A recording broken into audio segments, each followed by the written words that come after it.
Just before this video starts, I want to remind you guys that there's 3,000 of you guys that keep returning to the channel, and I only have about 11% of you guys that are actually subscribed that view my channel. So if I do the math correctly, that's looking like about, let's say, 2,400 of you guys are not subscribed.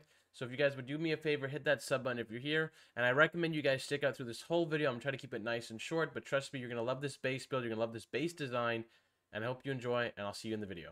Alright, hi guys, welcome to the channel, and today I got the best starter base location for you guys, and with a build, because you know I love you guys.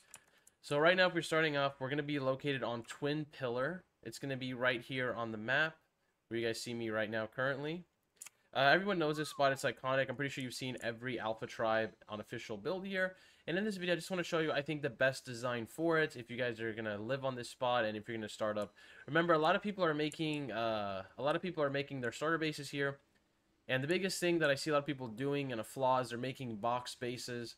Again, box bases, they were good in Legacy, but not anymore, because remember, you just have to soak one side, and by soaking one side, you can basically ignore 75% of the turrets on a building. But with this build, you'll have to basically soak the entire thing to drop it. As you guys can see right here, I have floating turrets right now, so these will be able to shoot front to back all around. Obviously, behind the forges, I can't. And then we even left turret limit, so we're at 92. So we have space to also throw down Plan X, which I would recommend throwing at least 8, like a minimum 4 Plan X, like 1 on each side, right? But as you guys see, we got the floating turrets, and then we got these turrets up here. We got the little skybox right up here to help catch any stegos that might fall down. We also got this border pillar because, again, I think the idea with this spot is to start here, grind here to move into your cave, and then once you're done there, turn this spot into a teleporter. I think this would make a great teleporter location just due to the fact that it's between all the farming mountains. The important thing is, if you're actually trying to get the snap properly for this, you have to basically lower the foundation to about right here. So if you guys want to like get a screenshot of that, but basically you want to go to where you see this little knot right here is like halfway into it, and it kind of lines up like this. This is how you know you'll do it right, and by doing this, you'll be able to cover the entire area. Obviously, you guys are looking at this and you're like, okay, we'll get into the base, so let's do that. I have my crafting station design that I came up with. I think this is the best setup for putting chem benches slash fabricators and smithies down in the same area. You can work here while you're heavy, etc. Obviously, we have the indie forges behind us with the deadies allocated properly. And then if you guys didn't know this, there's smart Wi-Fi, and chem benches actually use smart Wi-Fi as well. So once you get to deadies and you're using this to grind, if you open this up, spark powder, let's see. I don't think I even learned. I did learn spark powder, but I think I'm missing the stuff to make it. Or did I not enable it, actually? Let me see. Oh, it's not on. I'm an idiot. See, guys, I'm a bot. But see, because smart crafting, I just have to load everything over there, and boom, I can craft gunpowder. Just like that. Real easy. And as you guys can see, it pulled the flint from the deady. It pulled the charcoal from the deady. So again, with this setup, you'll be good to go. And then on top of that, right here, we have the Jenny in the ground underneath the door right here. Obviously, I think when you initially get your generator, it should go right here because this is center. And speaking of center, this build is a 10 by 10, and it's 4 high at the start. So you're going to do a dino gate, 1 wall up. You're going to float your turrets from there. And then from here, this is going to be your bird cage to keep your flyers safe.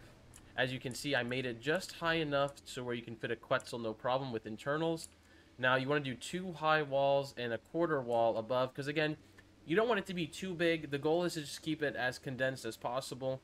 I know a lot of people are going to say you should have just gone the other way, but trust me, this one is way, way better.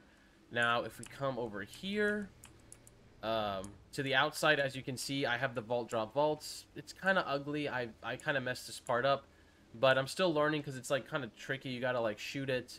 You can't just like pick up the foundation anymore, pick up the ceiling. You have to like actually drop it.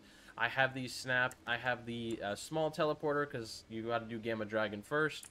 And then over here we have the cook station. I got just 2 of each and a few fridges. And most people say that's not enough, but again, I'm trying to kind of give somewhat of what I think a good hardcore grinding tribe is. We got internals floating inside, and then this is the greenhouse. I kind of sunk the greenhouse in.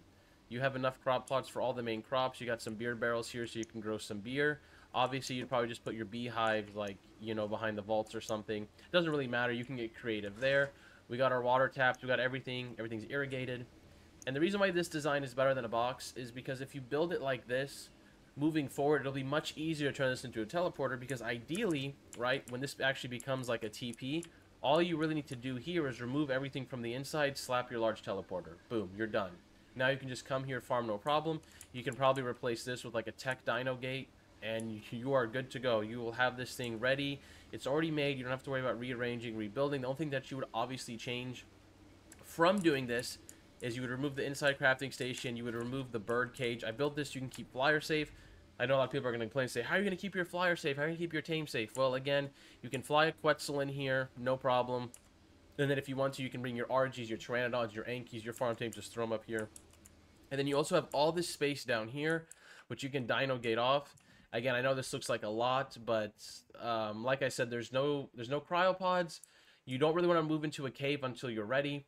So ideally, you're going to have to put your dino gates all around to make sure that you are secure and locked down. As you can see, I started messing around and spamming foundations down here just to kind of really see like how much room you have. You can go further with this, and you can make like maybe like a little safe raising area if you wanted to. You could also, if you wanted to, raise your babies upstairs, like your flyers and stuff, and then you can raise your bigger dinos down here. But you have a lot of dino storage. Again, this is like outside a turret limit. So for example, if I grab one of these and I place it, let's see, what are we at right now? We're at 3. So it's picking up the turrets that I put on the stairs right here, because I put these here. Again, you don't have to have these stairs. I know people are going to sit here and say, oh, that's a weakness. I can walk my stego up. And yeah, it's true. It is a weakness. But you know what? This is just for the start. It might be nicer just to like run around, so you don't have to worry about like having to get on a flyer and run up here. It's personal preference. We're probably not going to build the stairs. I just wanted to like see if I could. But anyways, guys, the video is kind of getting a little too long. I don't want to drag it out. It's very simple. Remember, it is a 10 by 10. And when you start the 10 by 10, you just want to build it around here.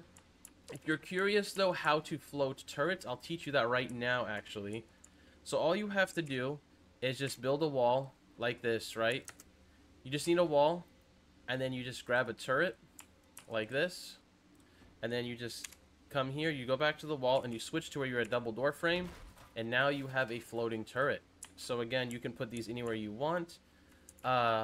You know, I'm actually curious, while we're here, let's test something together, guys. You guys are probably going to hate me because I'm dragging this video out, but I know you guys enjoy the videos I make, at least I hope.